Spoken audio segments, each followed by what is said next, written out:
My name is Andrea Miles, and I'm 34 years old. For 11 months, my mother taped a fine to my front door every single Friday. 46 white envelopes, every one of them over a fence she had decided was the wrong color. My mother ran our homeowners association the way some people run small countries. Then, at the annual meeting last August, she stood at a podium in front of 60 of our neighbors and read my violations out loud, one by one, like a judge reading charges. She thought that night would put me in my place for good. She had no idea that a quiet woman in the third row, a woman who spends her workdays in the county deed room, was about to raise her hand and ask one simple question about Lot 14. What that question uncovered changed the room in under a minute, but what I chose to do next, with a single sheet of paper and a shoebox full of envelopes, is the part my family still can't talk about. Welcome back to Calm Drama Stories, where quiet people finally speak up and family secrets meet their paper trail. If stories about standing your ground with grace speak to you, drop a comment below and be sure to subscribe. Every Friday at 7:40 in the morning, a tan Buick slowed down in front of my house. It never stopped completely. It just rolled past at the speed of judgment, paused at my mailbox, and then a woman in a navy blazer walked up my path with an envelope and a roll of tape. She taped the envelope to my front door, pressed the corners down twice, and walked back to the car with her chin up like she'd just delivered a subpoena. That woman was my mother. The envelope always looked the same. Crisp, white, my address printed in her careful teacher's handwriting, and inside, a single page. Notice of violation. Unapproved fence stain, south and west property lines. Fine assessed, $50. Please remit to the Hollis Creek Homeowners Association. 48 Fridays came and went before this story ended, and I got 46 envelopes. She skipped the week of the January ice storm, and she skipped the week of my grandmother's anniversary, which is the detail I still turn over at night. I kept every single one in a shoebox on my kitchen counter, stacked in order like receipts, because I'm a land surveyor, and surveyors keep records the way other people keep grudges. I never went out to meet her. I'd stand at the kitchen window with my coffee going cold and watch her tape my name to my own door. She never rang the bell. She never waved. Once, in October, she straightened my porch flag on her way down the steps, which somehow made it worse. $50 a week doesn't break a person. That was never the point, and we both knew it. The point was the ritual. The whole neighborhood learning that Friday mornings meant Carolyn Miles paying a visit to her daughter's house with tape. Here's the thing nobody driving past would have guessed. Friday used to be my favorite day of the week. Friday used to mean coffee on that same porch with my grandmother, back when the fence was fresh and the two of us still had paint on our hands. I should back up, because none of this makes sense without my grandmother. Her name was Ruth Calder, and the house my mother kept finding is the house Ruth lived in for 36 years, Lot 12, Hollis Creek Subdivision, Millbrook, Georgia. I measure land for a living. I spend my days setting boundary stakes and certifying plats for a civil engineering firm north of Atlanta, which means I'm precise, I'm patient, and I'm nobody's idea of a troublemaker. 3 years ago, Grandma Ruth had a small stroke, and I gave up my apartment and moved into her spare room to help her. Best decision I ever made. We had one last good summer, and we spent a week of it painting her back fence together. She picked the color herself from the hardware store in town, a soft gray called Dove Wing. She held up the sample card and said it looked like a pigeon's feathers after rain, and if anyone on the association board had a problem with that, they could take it up with her personally. Nobody did. Nobody ever had a problem with Ruth. She died in her own bed one August morning, with her garden blooming outside the window. The will was simple. The house and everything that went with it came to me. When the estate finally closed, late the following summer, a full year of probate after we lost her, I signed papers in a lawyer's office and became the owner of the place where I'd learned to shell peas. I kept her furniture. I kept her rose beds. And I kept that fence exactly the color she chose, because some things you don't repaint. Past the back fence there was one more piece of the property everyone in my family just called the garden lot. A green, half-wild piece of ground with her old fig tree standing in the corner. Hold that thought. That unassuming patch of grass is where this whole story is headed, though I didn't know it yet that first Friday morning. Now, my mother, Carolyn Miles, 63 years old, retired front office manager at Millbrook High School, where she spent 3 decades enforcing other people's rules with a stapler and a laminated hall pass policy. She has perfect posture, a closet full of navy blazers, and handwriting so neat it looks typeset. For 25 years, she was the secretary of the Hollis Creek Homeowners Association, taking minutes, filing paperwork, doing the unglamorous work while other people banged the gavel. 6 years ago, the old president finally retired to Florida, and my mother ran unopposed. She got herself a clipboard, a title, and a 34-page document she wrote herself called the Hollis Creek Community Standards, 112 houses in our subdivision, and she could tell you the mailbox height regulation for every one of them. And look, I want to be fair here, because it matters. She was good at parts of it. When a storm dropped a pine across Mrs. Abernathy's driveway, my mother had a crew there within 2 days. When the drainage backed up on the North Loop, she fought the county until it got fixed. People were a little afraid of her, but they also called her first when something broke. And she always answered. That's the complicated thing about people like my mother. The power isn't fake, it's just borrowed. It comes from a title on a letterhead and a room full of people who'd rather comply than argue, and it has to be fed constantly to stay alive.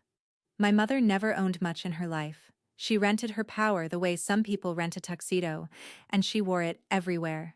My grandmother used to watch her daughter march around the neighborhood with that clipboard and get the strangest look on her face. Sad and fond at the same time.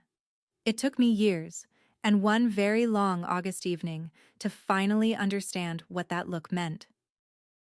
The first envelope showed up on a Friday in early September, about 3 weeks after the estate paperwork was finished and the deed was recorded in my name. I remember thinking it was a flyer for the fall yard sale. Then I opened it.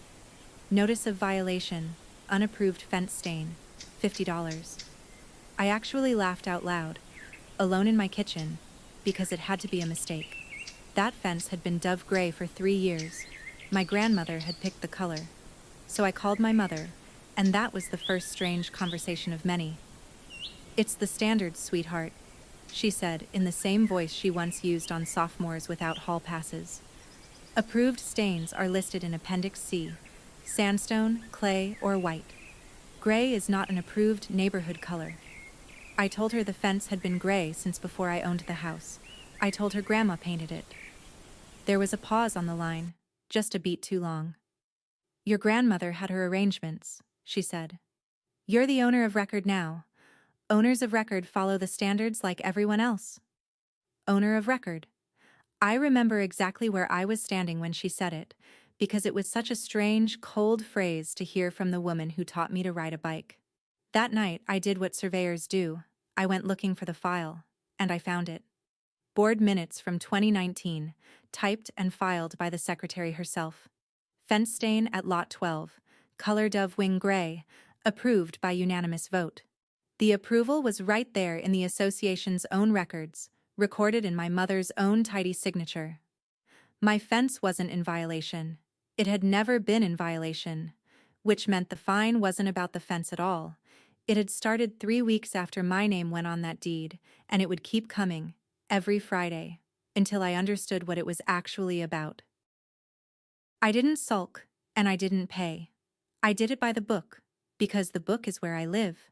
I filed a written appeal with the Architectural Committee, attached a copy of the 2019 minutes, attached photos of the fence, and requested a hearing like the standards allowed. The hearing was on a Tuesday night in the clubhouse trailer, and I used the word hearing loosely. 4 board members sat behind a folding table with my mother in the center chair, the 5th seat empty since spring. I laid out my evidence in 6 calm minutes. The old approval, the dates, the photographs. Pete Grady, the treasurer, read the minutes twice and looked genuinely uncomfortable. Then my mother folded her hands and said the prior approval had been granted to the prior owner, that approvals are not transferable, and that the board had an obligation to apply the standards uniformly going forward. She called me Ms. Miles the entire meeting, my own mother. The vote was 4-0 to deny, though Pete wouldn't meet my eyes when he raised his hand. I sat in my truck in the gravel parking lot afterward for a long time, watching the light in the trailer window, and a memory floated up from when I was about 10 years old. The city had once sent Grandma Ruth a citation for a fence that wasn't even hers. Some clerk had mixed up the parcels. I remember her reading it at the kitchen table, laughing her big laugh, and dropping the letter in the drawer like a losing raffle ticket. "Don't ever confuse the one holding the clipboard," she told me, "with the one holding the deed." I thought it was just a funny thing grandmothers say. I filed it away with all her other kitchen table proverbs and forgot about it for 20 years. My grandmother never just said funny things. I know that now. People always ask why I didn't just hire a lawyer right then, or sell the house, and let the whole neighborhood keep its beige. Fair questions from people who've never priced either option. A real estate attorney in our county runs $350 an hour. The fine was $50 a week. Fighting it in court would have cost more than a decade of Fridays, and my mother knew that arithmetic better than anyone. The fine was sized precisely to be cheaper to endure than to fight. Selling was never on the table.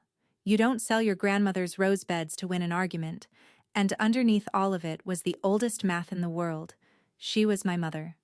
My Aunt Charlene called me twice that fall to say, "Don't make it a whole thing, honey. You know how she is. Families get past these things." So I did what I do professionally when a boundary is in dispute. I stopped arguing and started documenting. Every envelope went in the shoebox in order, with the date on the flap. Every phone call got a note in a spiral pad. I photographed the fence each season, time-stamped, all 4 lines of it, looking frankly gorgeous against the maples. If my mother wanted a paper war, I'd give her the one thing paper wars reward: a perfect record. The only neighbor who said anything out loud was Lorraine Boyd, my grandmother's best friend since before I was born, 71 years old and a retired nurse who does not whisper. She marched a pound cake across the street one Friday, watched my mother's Buick roll off, and said, "Ruth would have had words about this." Then she looked past me, over the back fence toward the garden lot and the old fig tree, and said something I chewed on for weeks. "Your grandmother owned more of this neighborhood than people remember, baby. A lot more." By the following June, the arithmetic had gotten meaner, 40-some envelopes at $50 each, plus the late fees the standards allowed her to stack on top, and the association's ledger now said I owed north of $2,000, and climbing every week. I knew because the total appeared in bold on a new kind of letter, certified this time, green card and all, signed for, at my own kitchen door. Notice of intent to file lion. If the delinquent balance was not paid in full, the Hollis Creek Homeowners Association would record a lien against the property at Lot 12.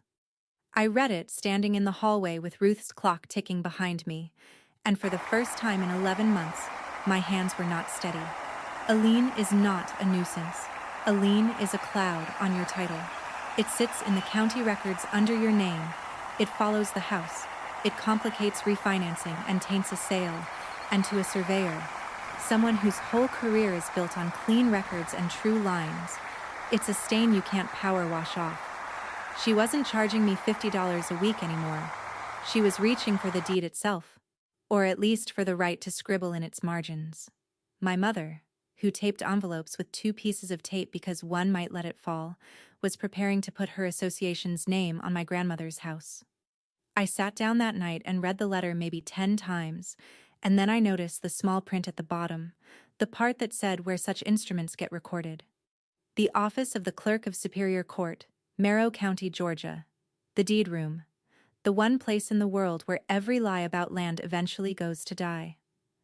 My mother was threatening to send her paperwork to the courthouse. If I'd been her, I would have thought very carefully before pointing me there. I tried peace first. I want that on the record. Before I ever touched a courthouse, I invited my mother to dinner, and she came, because appearances matter to her, and a daughter's table is an appearance. I made pot roast, Ruth's recipe, which in hindsight was either an olive branch or a provocation. We ate politely for 20 minutes, talking about her hydrangeas and Charlene's grandkids, and then I put my fork down and made my offer. I would pay the balance, all of it, that night, if the fines stopped and the lien threat went away. I even reached for my checkbook, and I watched her face change. A flicker of something that looked almost like disappointment, as if I'd offered to forfeit a game she was finally winning. It was never about the money, Andrea. Then what? I asked. Was it about? She lined her silverware up straight on the napkin, took her time, and gave me the sentence I've thought about nearly every day since. It's about respect. A neighborhood is like a family. It only works if someone holds the line. Rules are how I love you. Rules are how I love you. I sat there with my grandmother's gravy going cold between us and understood we were not talking about a fence, and honestly, never had been.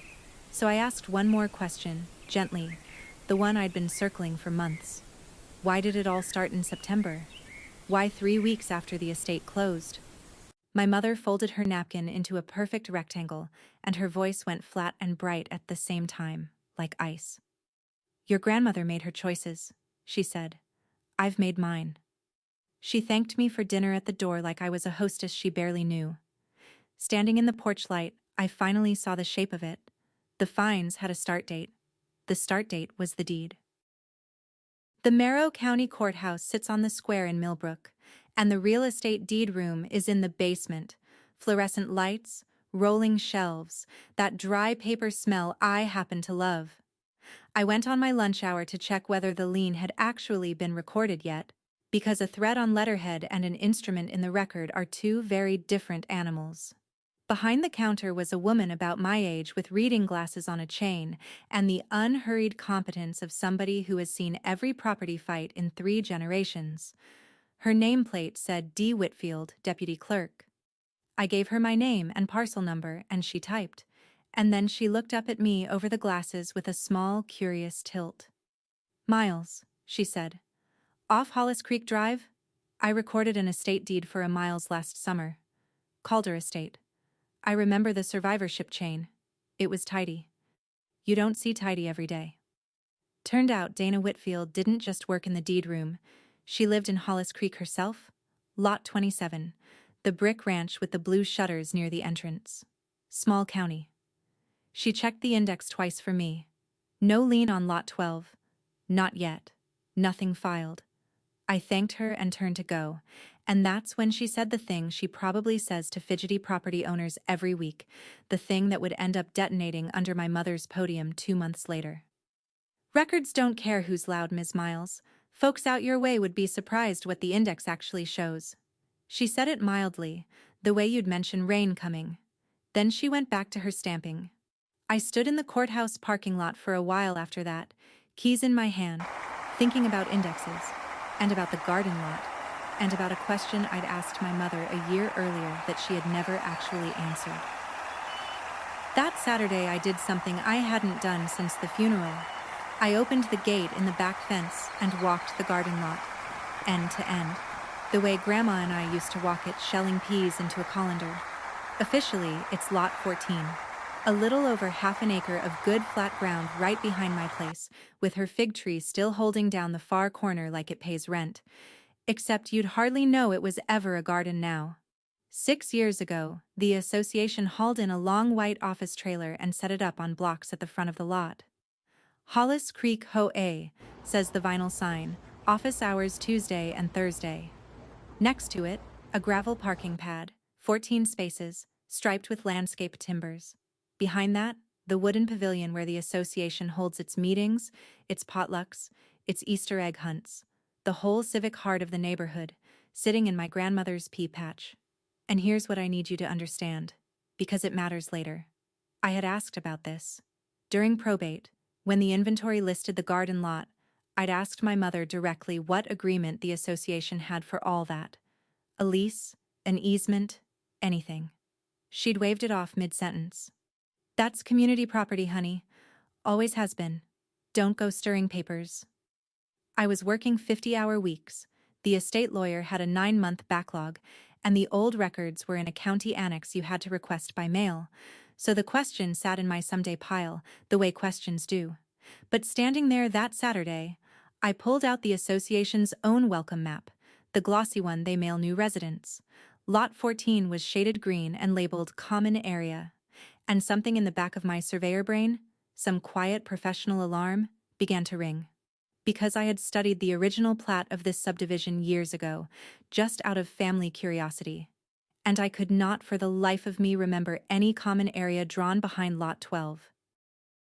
Monday morning, I did what I should have done a year earlier, and what my mother had specifically waved me off of doing. I ordered a full title examination on Lot 14.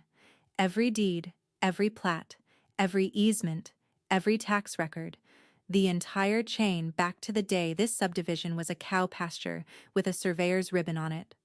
I hired an examiner I trust, and on my own time I started pulling microfilm in Dana Whitfield's basement deed room, cranking through reels of instruments from the 1980s while the fluorescent lights hummed. This is the unglamorous part they leave out of revenge stories, that the truth mostly lives in file boxes, and it comes out one page at a time, after work, with your eyes burning. The county annex took 3 weeks to produce the old probate files I'd requested. The examiner needed another 2 for the certified chain. I want to be honest about what those weeks felt like. Because it wasn't triumph. Not yet. It was dread. Some nights I'd sit in my truck outside the annex and think, what if the answer is ordinary? What if there's a 50-year lease in a drawer somewhere, and I'm just a woman with a shoebox full of envelopes, making a courthouse case out of a mother who doesn't love me the way I needed? That's the part nobody warns you about. Hoping you're wrong and needing to know anyway. If you've ever kept every receipt just to prove to yourself you weren't crazy, I'd truly like to hear about it in the comments, because that shoebox was starting to feel like a second heartbeat in my kitchen. And if you're new here, take 1 second and subscribe. Because the day the certified records finally landed on my porch, in a cardboard tube with the county's return address, everything I thought I knew about my own backyard and my own mother changed for good. While I waited on the county, Lorraine filled in the parts no record book holds. She sat at my kitchen table with sweet tea and told me about 1988, when Hollis Creek was brand new, and Ruth and my grandfather Earl were among the first buyers. They bought Lot 12 to live on. Then Earl, who never trusted a developer farther than he could throw one, bought the vacant lot behind it too. Elbow room, he called it. Ruth called it her garden before the ink dried. The developer had grand plans in those days. The original drawings showed a clubhouse site up front by the entrance. Then he went bankrupt in 1996. The clubhouse never got built, and the neighborhood grew up with no place to gather. So Ruth, being Ruth, simply opened her gate. Easter egg hunts among the bean rows. 4th of July tables under the fig tree. The neighborhood held its picnics on her lot for so many years that people stopped remembering it was hers at all, and she never once corrected them. Because being needed, she liked to say, keeps a neighborhood warm. Earl passed in 2009, and the lot became hers alone. Then Lorraine set down her tea and got to the part that made my scalp prickle. But she wasn't a fool, your grandmother. When the board came asking to park that office trailer out there, 2019 that was, Ruthie wrote them a letter. Read it to me on this very porch before she sent it. Real polite, real clear. A letter, I said. What kind of letter? Lorraine smiled the way old nurses smile when they've seen the chart and you haven't. The kind you notarize, baby. Ruth kept a copy in that green file box of hers. You might want to go find it. The green file box. It was sitting 8 feet from us in the hall closet, where it had waited patiently through the whole 11 months of Fridays. The certified records and Ruth's green file box came together on my kitchen table on a Thursday night in July, and I will remember that table for the rest of my life. Start with the tube. Inside the cardboard mailing tube from the county was a certified copy of the recorded plat. Plat Book 9, page 118, filed in 1987. And there it was in the surveyor's own line work. Lot 14. Not shaded, not dedicated, not labeled common anything. A private, numbered, buildable lot. Same as mine, same as everyone's. The examiner's report walked the chain like stepping stones. 1988, warranty deed, developer to Ruth and Earl Calder, joint tenants with right of survivorship. 2009, Earl dies. Title vests in Ruth alone. Last summer, when probate closed, a sent to devise from the estate. Recorded, indexed, stamped by D. Whitfield herself. Current owner of record of Lot 14, Andrea R. Miles. No lease to the association, no easement, no license, no dedication, no conveyance of any kind, not in 38 years. And stapled behind the deeds, the part that made me put my hand over my mouth, the tax rolls. Every year since 1988, the property taxes on Lot 14 had been billed to and paid by Calder, then the estate, then Miles. My grandmother had quietly paid the taxes on the neighborhood's gathering place for decades. I had been paying them myself since the estate closed, on autopay, filed in my head under estate odds and ends, the HOA office, the parking pad, the pavilion, the podium my mother gavelled from every month. All of it sat on land she did not own, had never owned, and knew the association had never owned. It was mine.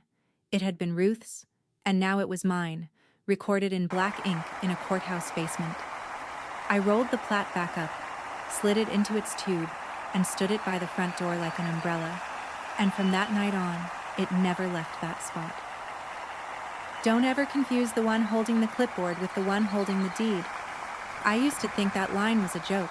It was a will, is what it was. It just took me 20 years to probate it. I took the whole file to Warren Hale, a real estate attorney in Millbrook my firm has worked with for years. 52. Unflappable. Reads deeds the way other men read box scores. He went through everything twice, set down his glasses, and said it was the cleanest ownership question he'd seen all year. Then he walked me through it, plain as a property line. In Georgia, someone occupying land they don't own needs 20 years of continuous hostile possession to claim it. 7 if they hold some defective paper that at least pretends to give them title, and the association held nothing, not so much as a napkin. 6 years of trailer doesn't begin to reach it. And it gets better, he said, tapping the green file box, because possession that starts with the owner's permission never counts at all. Permission poisons the clock. Legally, they were exactly what Ruth's letter made them. Guests. So, what are my options? He counted them off. I could revoke permission and have them off the lot in 60 days. I could charge for the use they'd already had. Fair rental on that office pad and parking, he figured around $275 a month. And 6 years of that runs $19,800, though as a practical matter the courts would only reach back about 4 years of it. Or I could simply put the truth on the record and let the association come to terms. You hold every card, Andrea. The only question is what kind of neighbor you want to be when this is over. I drove home and didn't call him back for a week, because the honest answer was, I still wanted to be a daughter. Then the annual meeting notice arrived in my mailbox on association letterhead, agenda enclosed.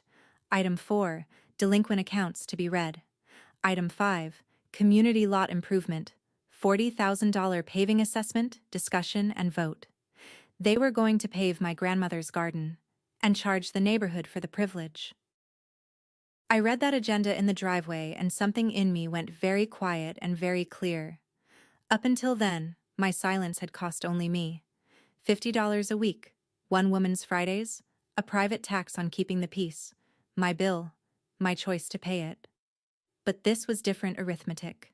A $40,000 special assessment, split across 112 households, to pour asphalt over land the association did not own. Mrs. Abernathy on her pension would be paying it. The young couple on the corner with the twins would be paying it. Dana Whitfield, Lot 27, would be paying it. Every neighbor who'd smiled at me by the mailboxes would be billed hundreds of dollars to blacktop my grandmother's fig tree.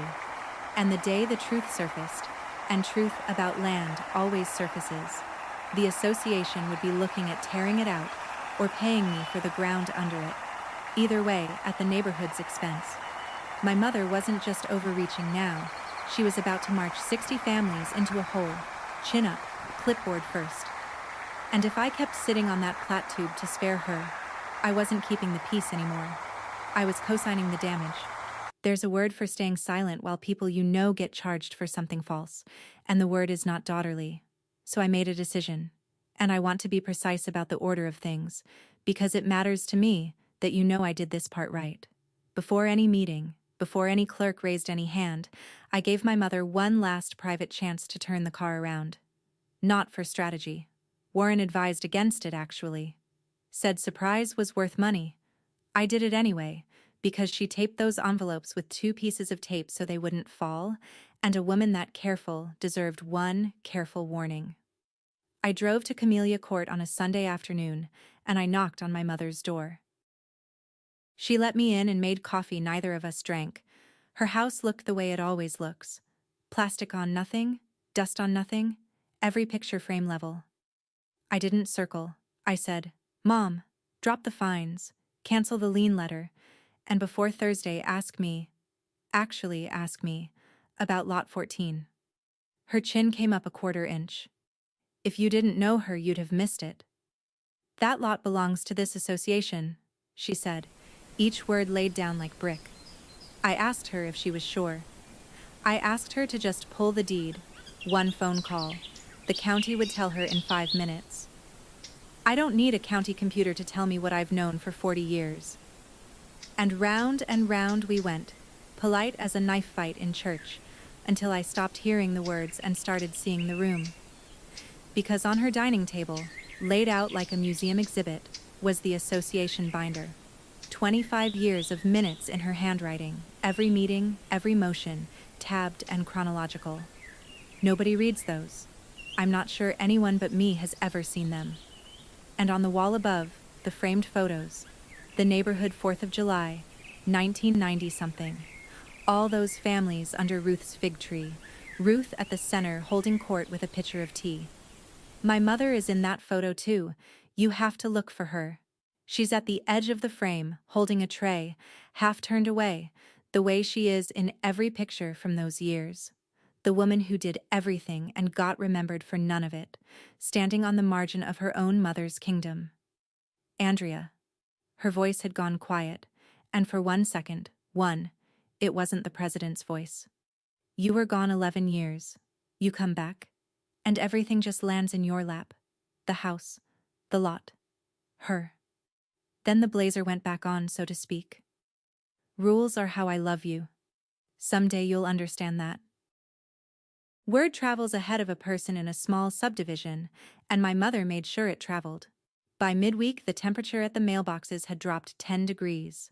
Mrs. Abernathy, who I'd shoveled out after the ice storm, gave me a nod you'd give a process server.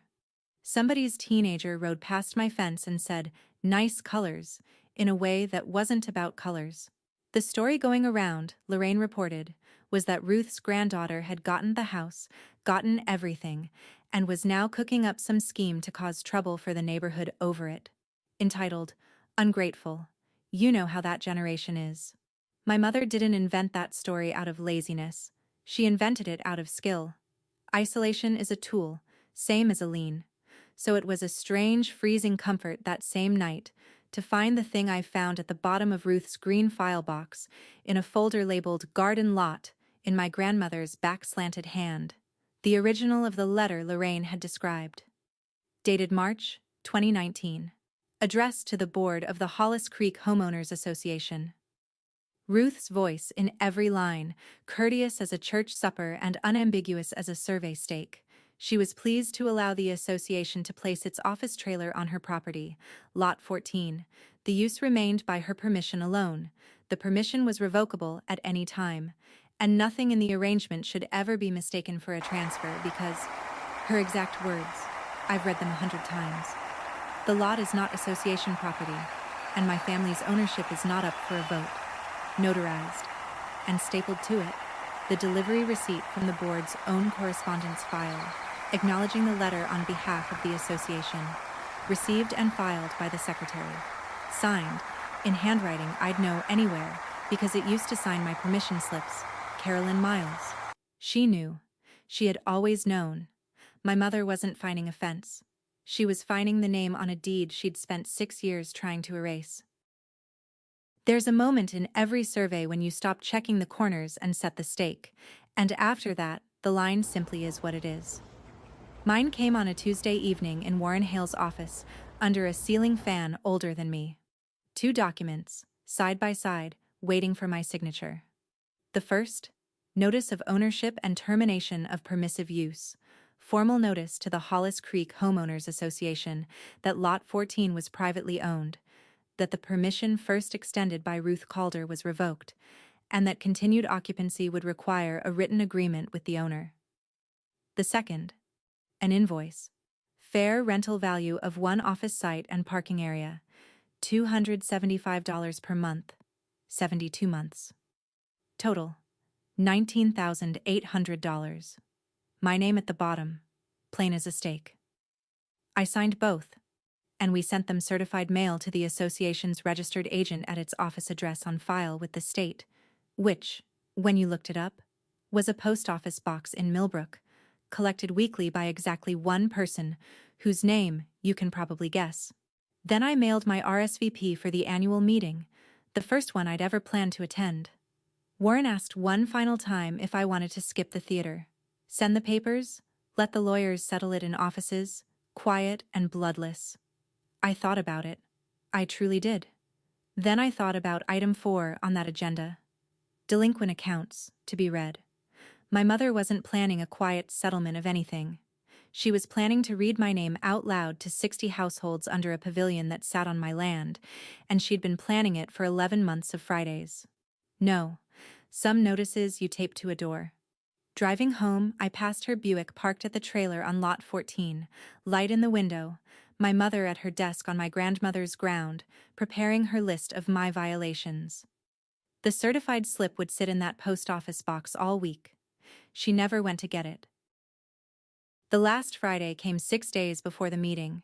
7:40 in the morning, the tan Buick, the blazer, the envelope, the tape, the whole liturgy, except this time there were 2 pages inside, the violation and a copy of the lien warning, in case I'd misplaced my dread. And this time, for the first time in 46 Fridays, I didn't watch from behind the curtain. I took my coffee out onto Ruth's porch and stood there in the morning cool while my mother came up the walk. She stopped. For a half second, the choreography failed her. You could see the program hunting for a page that wasn't in it.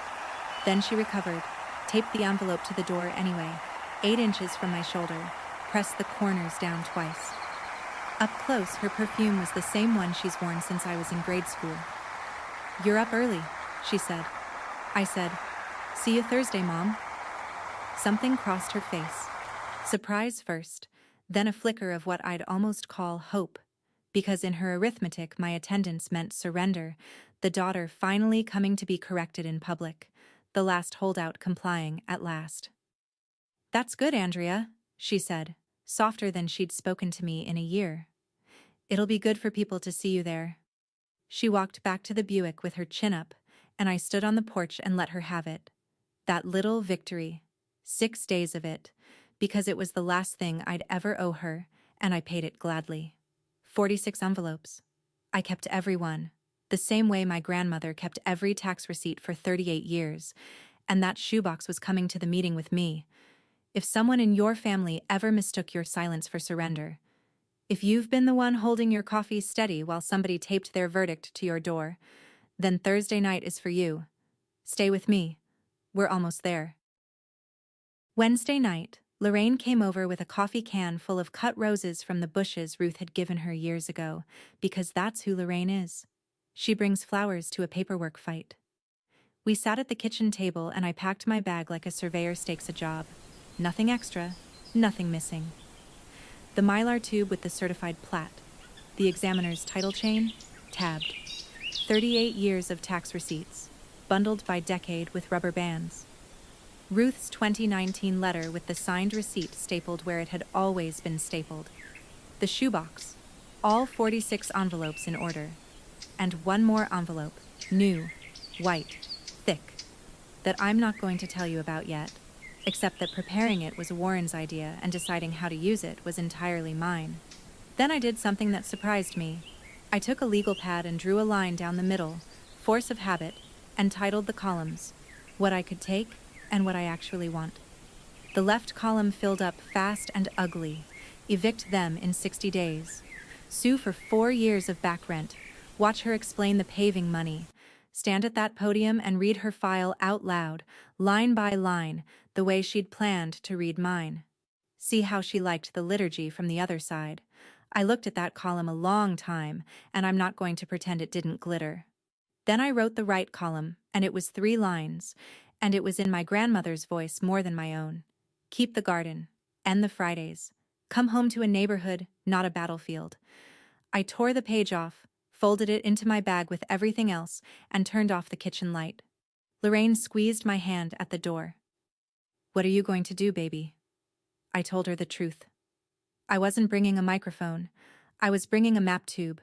It turns out that's all I needed. The annual meeting of the Hollis Creek Homeowners Association convened at 7 o'clock on a Thursday evening in August, under the pavilion on Lot 14, which nobody but me yet knew was the punchline. Georgia in August. Ceiling fans stirring soup-warm air, bug spray and folding chairs, 60-odd households worth of neighbors fanning themselves with agendas printed on yellow paper. Pete Grady sat at the treasurer's table with his ledgers. Dana Whitfield sat in the 3rd row in a sundress, a homeowner tonight, not a clerk, though I'd have bet my license she never fully takes the deed room off. Lorraine planted herself beside me, 2nd row. Roses, ready like ammunition. And my mother stood at the podium in the navy blazer with a gavel she'd bought herself, running the room like the school office of old. Minutes approved, budget reviewed, brisk, competent, entirely in command. Then she squared her shoulders in a way I recognized from 46 Friday mornings and arrived at item 4. Delinquent accounts. The board believes in transparency, so this year, delinquencies will be read into the record. Her eyes came to me, and I watched 11 months arrive at their intended destination. Lot 12, Andrea Miles, 46 violations, unapproved fence stain, south and west lines. And then she read them. Not the total. Each one. The same violation, the same fence, the same $50, September through August, date by date. Her voice level and pleasant, like a bailiff with excellent posture, while my neighbors turned to look at me the way people look at a car wreck they feel bad for slowing down past. Somebody's husband chuckled somewhere in the back. Lorraine's hand found my knee. I sat still and let every date land, because I have stood in July sun holding a rod steady for lesser reasons, and steadiness is the one thing I've never had to borrow. She finished my file, let the silence do its work, and turned the page. Which brings us to item 5. The community lot. This association, my mother said, has maintained our community lot for many years, and it's time we invested in it properly. She held up a rendering, asphalt gray and optimistic. The paving project, 20 new spaces, expanded office pad, curbing around, I noted, the exact spot where the fig tree currently stands. The special assessment comes to $40,000, divided among all households. The board recommends approval. Chairs creaked. Somebody muttered about money. She wrote over it with the ease of 6 years of gavels. "I'll entertain a motion." And a hand went up in the 3rd row, unhurried. The way a hand goes up when it already knows the answer. "Point of information, Madam President." Dana Whitfield didn't stand at first. She just tilted her head, glasses down her nose, and asked, in the mild administrative tone that I now know is the most dangerous sound in Merrow County. "Ma'am, before you continue, who do you think owns Lot 14? A beat. "The association owns it, obviously," my mother said. "This lot has been community property for—" "I ask," Dana went on, gently, terribly, "because I work in the real estate division at the Clerk of Superior Court. I record the deeds for this county. All of them." She stood now, agenda folded in her hand like a citation. "And before I vote to spend my money paving this lot, you should know the county has no record, none, of this association ever owning 1 square foot of the ground we are currently sitting on." The pavilion made a sound I'd never heard 60 adults make, a sort of collective intake, 60 lungs on one hinge. My mother banged the gavel. For the first time in 6 years, the gavel didn't work. The murmur rolled right over it, and through it came Pete Grady's voice from the treasurer's table, slow and careful, a man doing math he suddenly didn't like. "Carolyn, whose lot are we on?" And every head under that pavilion turned toward the woman holding the map tube. I stood up slowly because fast never surveyed anything, and I walked to the front carrying the tube and the bag, and I asked Pete, not my mother, for the use of the table. Then I did the thing I do for a living, in front of 60 people on my grandmother's land. I uncapped the tube, slid out the certified plat, and unrolled it across the treasurer's table, weighting the corners with Pete's ledger and somebody's citronella candle. And the crackle of that mylar was the only sound under the pavilion. "My name is Andrea Miles," I said. "Most of you know me as the fence lady from item 4. I'm also a licensed land surveyor, and I'd like to show you one document. Plat Book 9, page 118, recorded 1987. This subdivision, the original, certified." I put my finger on it. "This is Lot 14. This pavilion, the office trailer, the parking pad. On the record plat, it is a private numbered lot. It has never been dedicated as common area. In 1988, it was deeded to Ruth and Earl Calder, my grandparents." The murmur started low. I kept my voice at rod-holding steadiness and walked the chain, document by document, dates and instruments. The survivorship to Ruth, the estate, the assent to devise recorded last summer. "The current owner of record of Lot 14 is me." I set down the bundled tax receipts. "My family has paid the property taxes on this ground for 38 years. My grandmother paid them while she hosted your egg hunts. I've paid them while your association fined my fence." And then I took out Ruth's letter, and I read it. "March 2019. Use remains by my permission alone. The lot is not association property, and my family's ownership is not up for a vote." And I held up the stapled receipt, and I said, as evenly as I have ever said anything, "The board acknowledged this letter in writing when it was delivered. Received and filed by the secretary. The signature is Carolyn Miles." I did not look at my mother while the pavilion turned to her. I looked at the fig tree. My grandmother used to say, "Don't ever confuse the one holding the clipboard with the one holding the deed." Behind me the gavel came down, once, twice. "This meeting is adjourned." And Pete Grady, kind, careful Pete, said the bravest sentence of the night without raising his voice. "No, it isn't. I'd like to hear the rest." What happened next is the part I'd rehearsed for, because a room that turns is a dangerous animal, and it turned fast. Somebody called out that the board should resign tonight. Somebody else, braver in a crowd, shouted, "Evict the office. See how she likes a notice on her door." And there was laughter with teeth in it. And my mother stood gripping the edge of the podium as 60 faces did to her what her envelopes had spent 11 months doing to me. And here is the truth I'll admit to you that I didn't admit to anyone that night. Some low, tired part of me wanted to let it run. I had the left-hand column in my bag. I had the votes, suddenly, and the ground, literally. All I had to do was nothing. Instead, I raised my hand for quiet and, strangest feeling of my life, the room I'd never governed gave it to me. "Nobody's getting evicted," I said. "I want to be very clear about what happens now, because unlike item 4, I believe in doing arithmetic in private and decisions in public." I took out the thick white envelope and laid it on the mylar.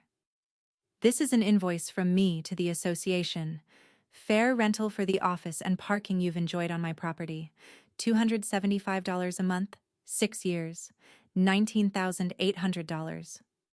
The number went through the crowd like cold water.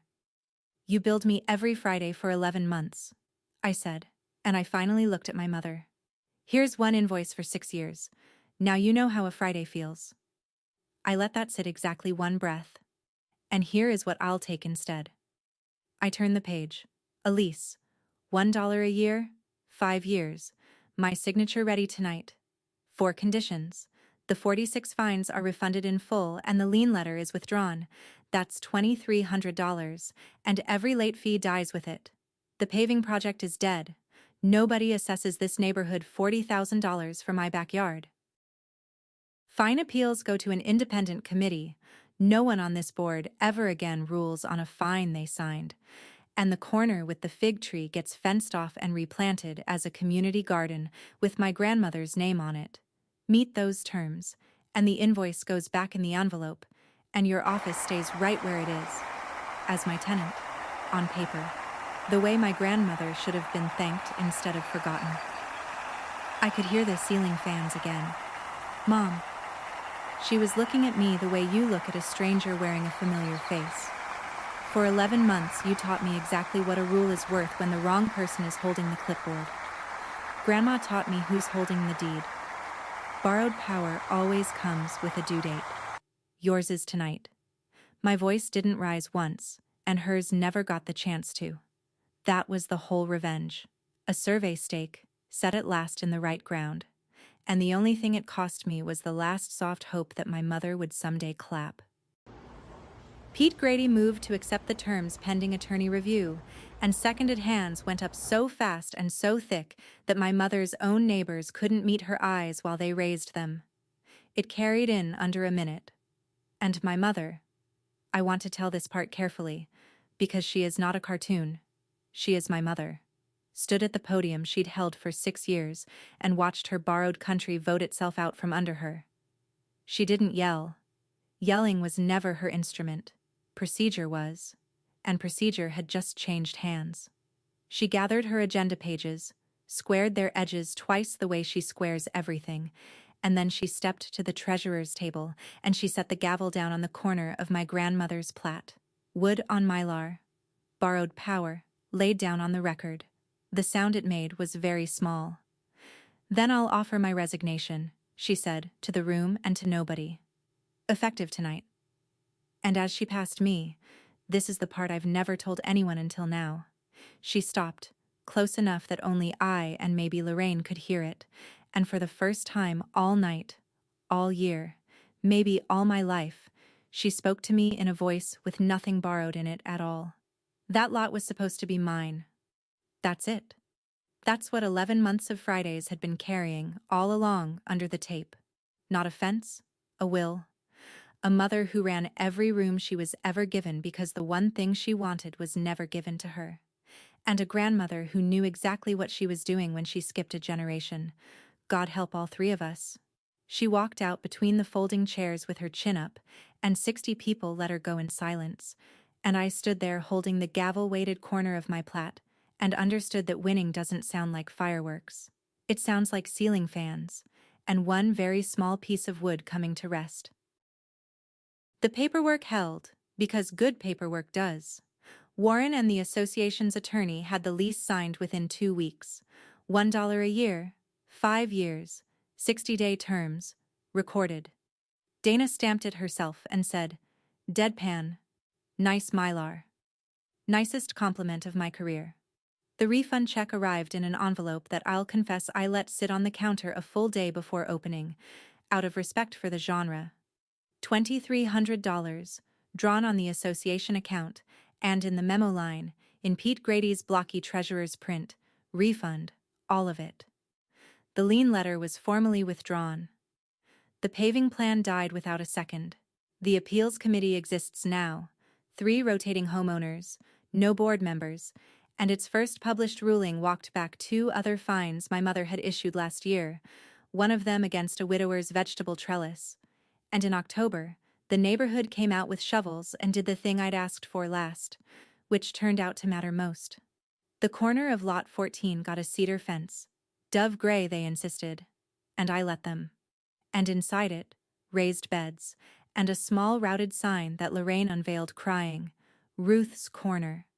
My certified letter to the association's post office box came back 6 weeks after the meeting, stamped unclaimed, never opened. My mother taped envelopes to my door for 11 months, and in the end, she couldn't bring herself to open the one I sent her. I keep it in the green file box, still sealed. Some records you don't need to read to understand. As for her, she resigned, but she didn't move, didn't apologize, didn't call. She waters her hydrangeas on Camellia Court, and some of the neighbors still wave, because a lot of them owe her a cleared driveway or a fixed drain. And that ledger is real, too. At Thanksgiving, my phone lit up with a message from her, the first in 3 months, short enough to fit on a violation notice. Your grandmother would be pleased. She usually was with you.